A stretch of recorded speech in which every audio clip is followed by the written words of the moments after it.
How to add crossplay friends on the Crew Motorfest. Hi there, welcome back to the channel. In this video, you'll learn how to add crossplay friends in the Crew Motorfest, whether on PlayStation, Xbox or PC. Let's get started so you can hit roads with your friends no matter the platform. Step 1. Enable crossplay. First, make sure crossplay is enabled. Open the game settings, go to Account and Network, and set Crossplay to On. Step 2.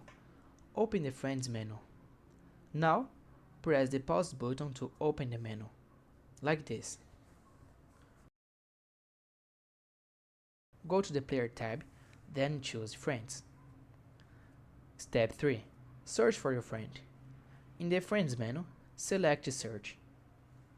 Type your friend's Ubisoft Connect username, not their PlayStation or Xbox gamer tag,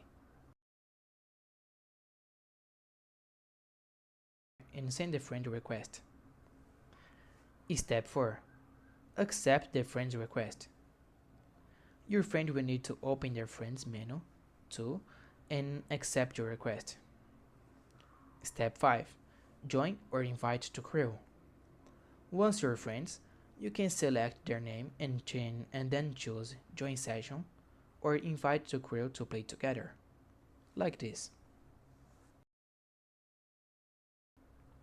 And that's it. Now you know how to add and play with your crossplay friends in the Crew Motorfest. If you found this tutorial helpful, please like the video and subscribe to the channel for more tips like this. Thanks for watching, see you in the next one.